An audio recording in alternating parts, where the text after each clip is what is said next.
नमस्कार दोस्तों, स्वागत है आपका अपने चैनल फिगरिंग आउट फाइनेंस में। सबसे पहले दोस्तों आरआरबी पीओ इंटरव्यू सीरीज़ पर आप सबने जो प्यार दिया, उसके लिए दिल से बहुत-बहुत धन्यवाद। उसके बाद आप सबके मुझे लगातार मैसेज आ रहे थे, सर एलआईसी एओ के लिए भी सेम टाइप की सीरीज़ स्टार्ट कीजिए। तो दोस्तों आज से हम LIC AAO interview series start कर रहे हैं। दोस्तों पढ़ाने का तरीका बिल्कुल सेम रहेगा, जैसा मैंने आरआरबी पीओ इंटरव्यू सीरीज़ में बताया था। और क्योंकि ये फर्स्ट पार्ट है इस सीरीज़ का, मैं एक बार फिर से क्लियरली बता देता हूँ। दोस्तों, मैं आपको क्वेश्चन और आंसर बिल्कुल उस तरह फ्रेम करके दूँगा, जैसे आप इंटरव्यू पैनल के सामने बैठे हों और आंसर दे रहे हों। आपको बस एक सिंपल चीज़ फ़ॉलो करनी है। पहले वीडियो को पूरा ध्यान से सुनना है। उसके बाद जब आप रिपीट में देखेंगे, तो वीडियो को पॉज़ कीजिए और खुद आंसर देने का ट्राई कीजिए। दोस्तों, अगर आप चाहें तो खुद के नोट्स भी बना सकते हैं। इससे चीज़ें ज़्यादा अच्छी तरह याद रहेंगी आपको। दोस्तों, बेटर लिसनिंग और फोकस के लिए हेडफ़ोन यूज़ कीजिए। ये मेरा एक छोटा-सा सजेशन है। इससे आप वीडियो को ज़्यादा क्लियरली और अटेंटिवली सुन पाएँगे।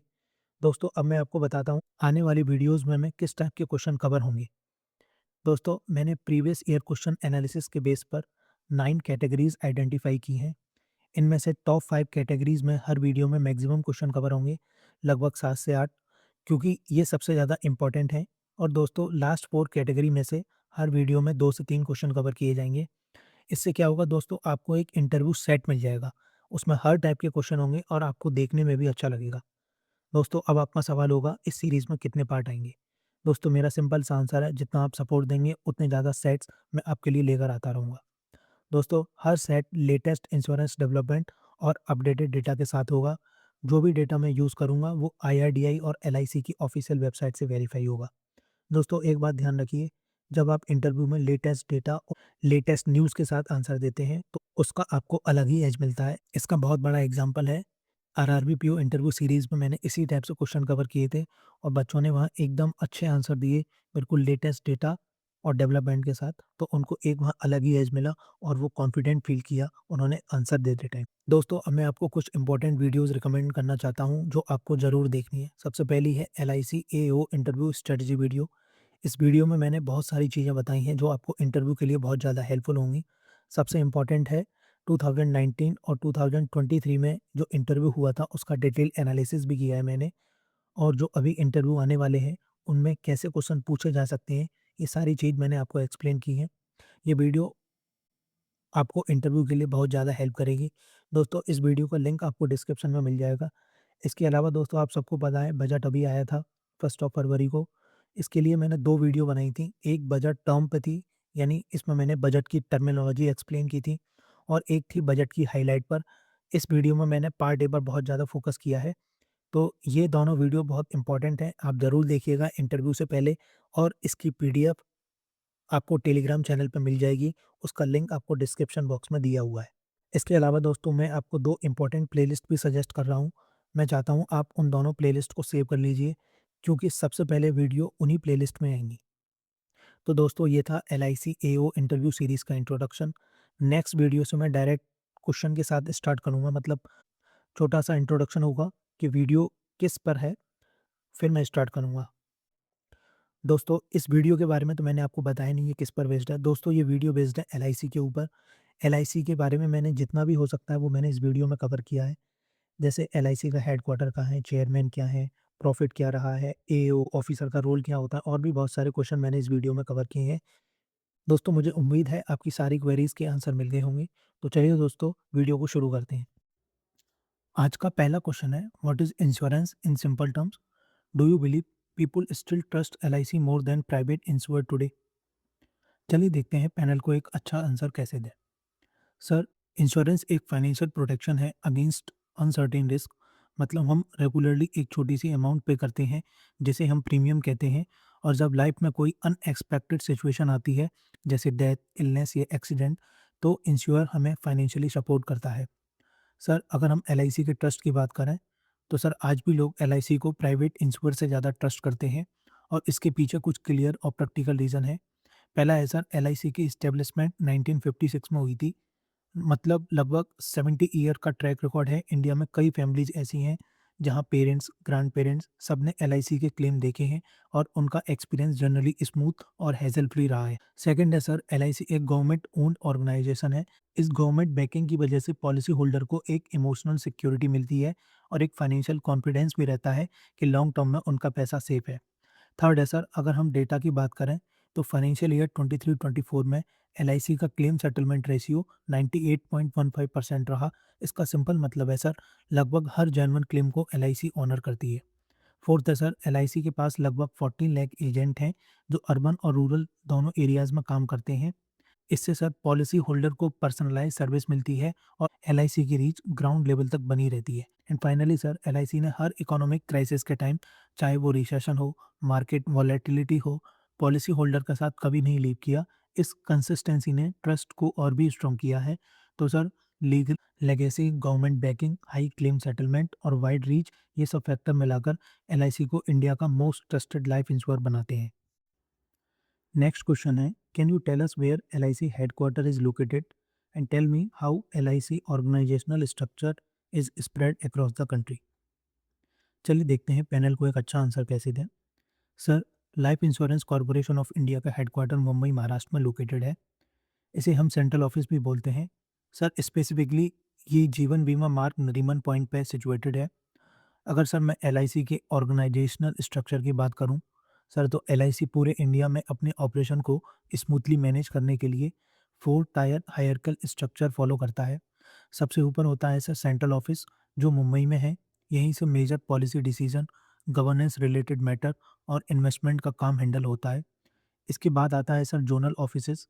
एलआईसी के टोटल 8 जोनल ऑफिसेस हैं जो डिफरेंट रीजन के काम को मॉनिटर करते हैं और डिविजनल ऑफिस के बीच कोऑर्डिनेशन करते हैं। उसके बाद डिविजनल ऑफिस होते हैं सर। इंडिया भर में एलआईसी के 113 डिविजनल ऑफिस हैं जो डायरेक्टली ब्रांच लेवल ऑपरेशन को सुपरवाइज करते हैं। और सर सबसे ग्राउंड लेवल पर होते हैं ब्रांच ऑफिसेज। एलआईसी के 2048 ब्रांच ऑफिसेज हैं जहां से डायरेक्टली पॉलिसी होल्डर और एजेंट को सर्विस प्रोवाइड की जाती है। इसके अलावा सर एलआईसी के पास 1584 सैटेलाइट ऑफिस और 1168 मिनी ऑफिसेज भी हैं। सर, मार्च 2025 तक टोटल मिलाकर एलआईसी के 5004 ऑफिसेज हैं पूरे देश में। सर, इस पूरे स्ट्रक्चर का मेन ऑब्जेक्टिव है कि एलआईसी अर्बन एरियाज़ के साथ-साथ रिमोट और रूरल एरियाज़ तक भी इंश्योरेंस सर्विस एफिशिएंटली पहुंचा सके। इसी वजह से एलआईसी की रीच और ट्रस्ट दोनों इतने स्ट्रांग हैं। नेक्स्ट क्वेश्चन है, who is current chairman CEO of LIC and what is his role in a listed PSU like LIC. चलिए देखते हैं पैनल को एक अच्छा आंसर कैसे दें। Sir, life Insurance Corporation of India के करंट सीईओ और मैनेजिंग डायरेक्टर हैं श्री आर डोराईस्वामी सर। उन्होंने 14 जुलाई 2025 को चार्ज अज्यूम किया था। अब सर, अगर हम उनके रोल की बात करें स्पेसिफिकली, क्योंकि एलआईसी एक लिस्टेड पीएसयू है तो उनकी रेस्पॉन्सिबिलिटी काफ़ी क्रिटिकल हो जाती है। सर, सीईओ और एमडी होने के नाते वो पूरी ऑर्गेनाइजेशन को लीड करते हैं। स्ट्रेटजिक डिसीजन देना, पॉलिसी इंप्लीमेंट करना और ओवरऑल बिजनेस ग्रोथ इंश्योर करना, ये सब उनकी कोर रेस्पॉन्सिबिलिटीज़ होती हैं। क्योंकि सर एलआईसी लिस्टेड है तो सर उनका एक बहुत इंपॉर्टेंट रोल होता है ट्रांसपेरेंसी और कॉर्पोरेट गवर्नेंस मेंटेन करना। ये गवर्नेंस सेबी और आईआरडीआई रेगुलेशन के अकॉर्डिंग होता है। सर, वो अकाउंटेबल होते हैं गवर्नमेंट को भी, जो मेजॉरिटी स्टेक होल्डर है, और साथ ही पब्लिक शेयर होल्डर को भी, जिन्होंने एलआईसी में इन्वेस्ट किया है। सर, ऑपरेशनल लेवल पर वो की एरियाज़ को ओवरसी करते हैं, जैसे product development, investment management, digital transformation और एजेंट नेटवर्क एक्सपेंशन। साथ ही सर ये भी इंश्योर करते हैं पॉलिसी होल्डर के इंटरेस्ट फुली प्रोटेक्टेड रहें और एलआईसी अपनी मार्केट लीडरशिप को मेंटेन करे। सर, वो बोर्ड मीटिंग में एलआईसी को रिप्रेजेंट करते हैं, रेगुलेटर के साथ कोऑर्डिनेशन करते हैं और ऑर्गेनाइजेशन की ओवरऑल ऑपरेशनल एफिशिएंसी को ड्राइव करते हैं। नेक्स्ट क्वेश्चन है, can you explain to us why the Life Insurance Corporation of India was nationalised in 1956 and in your view is nationalisation still relevant today. चलिए देखते हैं panel को एक अच्छा आंसर कैसे दें। Sir, life Insurance Corporation of India को 19 जनवरी 1956 को नेशनलाइज किया गया था एलआईसी एक्ट 1956 के थ्रू। सर, नेशनलाइजेशन से पहले इंडिया में लगभग 245 लाइफ इंश्योरेंस एंटिटीज ऑपरेट कर रही थी। इसमें 154 Indian insurance company, 16 foreign insurers और 75 प्रोविडेंट सोसाइटी शामिल थी। सर, प्रॉब्लम ये थी कि इनमें से काफ़ी कंपनीज फाइनेंशियली वीक थी, पुअरली मैनेज थी और सिर्फ अर्बन और प्रॉफिटेबल एरियाज़ पर फोकस करती थी। इसका डायरेक्ट इम्पैक्ट पॉलिसी होल्डर पर पड़ता था। कई बार क्लेम सेटल नहीं होते थे, कंपनीज बंद हो जाती थी और लोगों को पैसा डूब जाता था। सर, इसी वजह से गवर्नमेंट ने लाइफ इंश्योरेंस को नेशनलाइज किया। इसका मेन ऑब्जेक्टिव था पॉलिसी होल्डर के राइट्स को प्रोटेक्ट करना, इंश्योरेंस को रूरल और रिमोट एरियाज तक ले जाना और नेशनल सेविंग को कंट्री के डेवलपमेंट के लिए मोबिलाइज करना। सर, नेशनलाइजेशन के बाद एलआईसी को सिर्फ कॉमर्शियल नहीं बल्कि सोशल रिस्पॉन्सिबिलिटी भी दी गई। एंड सर, आज की लिबरलाइज मार्केट में नेशनलाइजेशन रिलेवेंट है क्योंकि सर ईयर 2000 के बाद जब इंश्योरेंस मार्केट ओपन हुआ, प्राइवेट प्लेयर आई, इनोवेशन और कंपटीशन बढ़ा, लेकिन आज भी एलआईसी की पोजीशन बहुत स्ट्रांग है। रिसेंट डेटा के हिसाब से एलआईसी का लगभग 57% मार्केट शेयर है ओवरऑल प्रीमियम में और लगभग 66% शेयर पॉलिसी काउंट में है। सर, एलआईसी आज भी उन एरियाज में काम कर रही है जहां प्राइवेट इंश्योरर्स जाने के लिए हेजिटेट करते हैं, स्पेसिफिकली रूरल और सोशली वीकर सेक्शन के लिए। इसलिए सर, नेशनलाइजेशन का रेलेवेंस आज भी ये इंश्योर करता है कि इंश्योरेंस सिर्फ प्रॉफिट मेकिंग प्रोडक्ट ना बने बल्कि फाइनेंशियल इंक्लूजन और सोशल वेलफेयर का एक स्ट्रॉन्ग टूल बना रहे। एंड सर, एलआईसी आज भी कॉमर्शियल वाइबिलिटी और सोशल ऑब्जेक्टिव दोनों को इफेक्टिवली बैलेंस कर रही है। नेक्स्ट क्वेश्चन है, can you tell us is LIC going to be privatise and what is the government current stand on this matter. चलिए देखते हैं पैनल को एक अच्छा आंसर कैसे दें। सर, एलआईसी को प्राइवेटाइज नहीं किया जा रहा। गवर्नमेंट ने ये बात मल्टीपल टाइम्स पार्लियामेंट में क्लियरली स्टेट की है। सर, एलआईसी एक गवर्नमेंट कॉरपोरेशन है जो एलआईसी एक्ट 1956 के अंडर एस्टेब्लिश हुई थी और अभी भी फुली गवर्नमेंट ओन्ड है। सर, मई 2020 में एलआईसी का आईपीओ आया था जिसमें गवर्नमेंट ने सिर्फ 3.5% शेयर पब्लिक को ऑफर किए थे। इसके बाद भी गवर्नमेंट के पास 96.5% ओनरशिप है, मतलब कंट्रोल और डिसीजन मेकिंग पूरी तरह गवर्नमेंट के पास ही है। एंड सर, ये आईपीओ प्राइवेटाइजेशन के लिए नहीं था। इसका ऑब्जेक्टिव था वैल्यू अनलॉक करना, ट्रांसपेरेंसी इंप्रूव करना और एलआईसी में मार्केट डिसिप्लिन लाना। सर, गवर्नमेंट ने यह भी कंफर्म किया है कि एलआईसी को प्राइवेटाइज करने का कोई प्लान नहीं है। एलआईसी पब्लिक सेक्टर अंडरटेकिंग ही रहेगी और पॉलिसी होल्डर के इंटरेस्ट फुली प्रोटेक्टेड रहेंगे। नेक्स्ट क्वेश्चन है, can you explain what IRDAI is and more importantly how it actually protect policy holders in real life situation. चलिए देखते हैं पैनल को एक अच्छा आंसर कैसे दें। सर, आईआरडीआई का फुल फॉर्म है insurance regulatory and development authority of India. Sir, ये बॉडी 1999 में आईआरडीआई एक्ट के अंडर इस्टेब्लिश हुई थी, जिसका मेन रोल है इंश्योरेंस इंडस्ट्री को रेगुलेट और डेवलप करना इंडिया में। एंड सर, अगर मैं real life policy holder protection की बात करूं, तो आईआरडीआई सिर्फ रूल बनाने तक लिमिटेड नहीं है, बल्कि ग्राउंड लेवल पर काफ़ी प्रैक्टिकल स्टेप लेता है। सबसे पहला स्टेप है सर, आईआरडीआई हर इंश्योरेंस कंपनी को मिनिमम सॉल्वेंसी रेशियो 1.5 मेंटेन करना मैंडेटरी करता है। इसका सिंपल मतलब है कि सर, कंपनी के पास इतना फाइनेंशियल स्ट्रेंथ होना चाहिए कि फाइनेंशियल स्ट्रेस के टाइम भी क्लेम पे हो सके। सेकंड इंपॉर्टेंट प्रोटेक्शन है इंश्योरेंस ऑम्बुड्समैन सिस्टम। अगर किसी पॉलिसी होल्डर का ग्रीवेंस इंश्योर रिजॉल्व नहीं करता, तो सर पॉलिसी होल्डर बिना कोर्ट जाए फ्री ऑफ कॉस्ट ऑम्बुड्समैन के पास कंप्लेंट कर सकता है और नॉर्मली सर 3 मंथ के अंदर रेजोल्यूशन मिल जाता है। थर्ड है सर, आईआरडीआई ने बीमा भरोसा पोर्टल इंट्रोड्यूस किया है। इस पोर्टल के through sir policy holder online complaint register कर सकते हैं और कंप्लेंट का स्टेटस ट्रैक भी कर सकते हैं। ये ट्रांसपेरेंसी और अकाउंटेबिलिटी दोनों इंश्योर करता है। एंड सर, फोर्थ है प्रोटेक्शन में free look period. Sir, IRDI mandate करता है पॉलिसी होल्डर को 15 से 30 डेज का फ्री लुक पीरियड मिले, जिसमें अगर पॉलिसी होल्डर पसंद नहीं आई तो पॉलिसी रिटर्न करके रिफंड लिया जा सकता है। सर, ओवरऑल देखें, आईआरडीआई सिर्फ एक थ्योरेटिकल रेगुलेटर नहीं है, ये एक्टिवली मॉनिटर करता है, कंप्लायंस इंश्योर करता है और रियल लाइफ सिचुएशन में पॉलिसी होल्डर को जस्टिस दिलाने का काम भी करता है। नेक्स्ट क्वेश्चन है, can you tell us about LIC's profit performance in the most recent financial year and based on that what does it reflect about the corporation overall financial health and strength। चलिए देखते हैं panel को एक अच्छा answer कैसे दें। Sir, financial year 24-25 में LIC ने 48,151 करोड़ का net profit after tax report किया है। ये प्रॉफिट प्रीवियस ईयर के 40,676 करोड़ के कंपैरिजन में लगभग 18.38% का स्ट्रॉन्ग ग्रोथ दिखाता है। सर, ये नंबर क्लियरली एलआईसी की स्ट्रॉन्ग फाइनेंशियल परफॉर्मेंस को रिफ्लेक्ट करता है। सर, अगर हम सॉल्वेंसी रेशियो की बात करें, एलआईसी का सॉल्वेंसी रेशियो 2.11 है, जो कि आईआरडीआई के मिनिमम रिक्वायरमेंट 1.50 से काफ़ी ज़्यादा है। इसका सिंपल मतलब है सर, एलआईसी के पास पॉलिसी होल्डर के सारे फ्यूचर क्लेम और कमिटमेंट को ऑनर करने की स्ट्रॉन्ग कैपेसिटी है। सेकंड है सर, एलआईसी के असेट अंडर मैनेजमेंट बढ़कर 54.50 लाख करोड़ हो गए हैं। ये एलआईसी की स्टडी ग्रोथ और स्ट्रॉन्ग इन्वेस्टमेंट परफॉर्मेंस को शो करता है। थर्ड है सर, एलआईसी अभी भी फर्स्ट ईयर प्रीमियम इनकम में 57% का मार्केट शेयर होल्ड करता है। ये डायरेक्टली पब्लिक का ट्रस्ट और कॉन्फिडेंस को रिफ्लेक्ट करता है। इसके अलावा सर एलआईसी ने 56,190 करोड़ का बोनस पॉलिसी होल्डर को एलोकेट किया है, जो एलआईसी के प्रॉफिट शेयरिंग अप्रोच और पॉलिसी होल्डर सेंट्रिक नेचर को दिखाता है। सर एलआईसी का एक्सपेंस रेशियो भी इम्प्रूव होकर 12.42% हो गया है, जो ऑपरेशनल एफिशिएंसी को इंडिकेट करता है। सर ओवरऑल देखें तो rising profit, strong solvency position और ग्रोइंग असेट ये कंफर्म करते हैं कि एलआईसी फाइनेंशियली बहुत रोबस्ट है और पॉलिसी होल्डर को लॉन्ग टर्म में रिलायबली सर्व करने में फुली कैपेबल है। नेक्स्ट क्वेश्चन है, can you explain what your actual role will be at branch level, what kind of decision and responsibilities will you handle as an AAO. चलिए देखते हैं panel को एक अच्छा आंसर कैसे दें। Sir as an assistant administrative officer at the branch level, मेरा role administrative और ऑपरेशनल दोनों ही रेस्पॉन्सिबिलिटीज़ को हैंडल करने का होता है। सबसे पहले मैं डेली ब्रांच ऑपरेशन को सुपरवाइज करूंगा। इसमें डेवलपमेंट ऑफिसर और सपोर्ट स्टाफ का काम मॉनिटर करना, उनके टारगेट और परफॉर्मेंस पर नज़र रखना और ओवरऑल ब्रांच फंक्शनिंग को स्मूथ बनाना शामिल होता है। सर मैं पॉलिसी सर्विंग एक्टिविटीज़ भी ओवरसी करता हूँ, जैसे premium collection, policy surrender case, loan processing और क्लेम सेटलमेंट, ताकि पॉलिसी होल्डर को टाइम पर हैजल फ्री सर्विस मिले।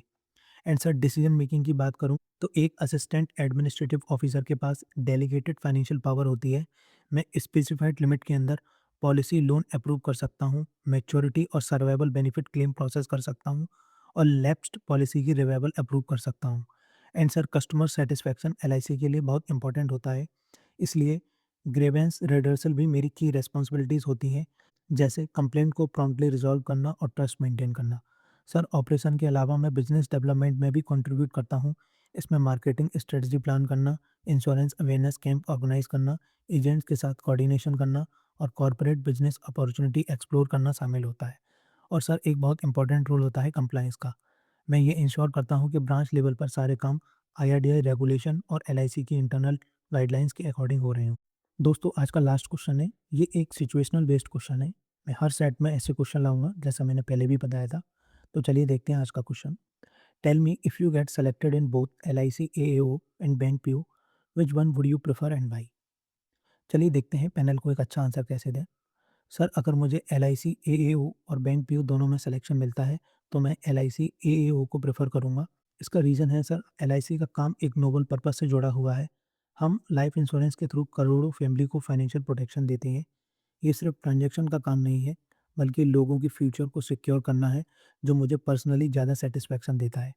सेकंड सेकंड रीज़न है एलआईसी का strong social mission. LIC rural areas तक रीच करता है, इकोनॉमिकली वीकर सेक्शन के लिए माइक्रो इंश्योरेंस प्लान लाता है और फाइनेंशियल इंक्लूजन को प्रमोट करता है। सर इस टाइप का पर्पस ड्रिवन काम मुझे बहुत स्ट्रांगली अट्रैक्ट करता है। थर्ड है सर, इंश्योरेंस सेक्टर भी फास्ट ग्रोथ फेज में है। रिसेंट आईआरडीआई रिफॉर्म जैसे 100% एफडीआई अप्रूवल और डिजिटल ट्रांसफॉर्मेशन इंश्योरेंस सेक्टर में बहुत सारी न्यू अपॉर्चुनिटीज़ क्रिएट कर रहे हैं। सर इंडिया का इंश्योरेंस मार्केट आने वाले टाइम में डेवलप्ड कंट्री से भी फास्टर ग्रो करने वाला है। फोर्थ है सर, एलआईसी में करियर ग्रोथ स्ट्रक्चर काफ़ी क्लियर और स्टेबल है। एएओ से स्टार्ट करके administrative officer, assistant divisional manager और आगे सीनियर मैनेजमेंट रोल तक ग्रो करने का क्लियर पाथ है। साथ ही वर्क लाइफ बैलेंस भी अच्छा रहता है।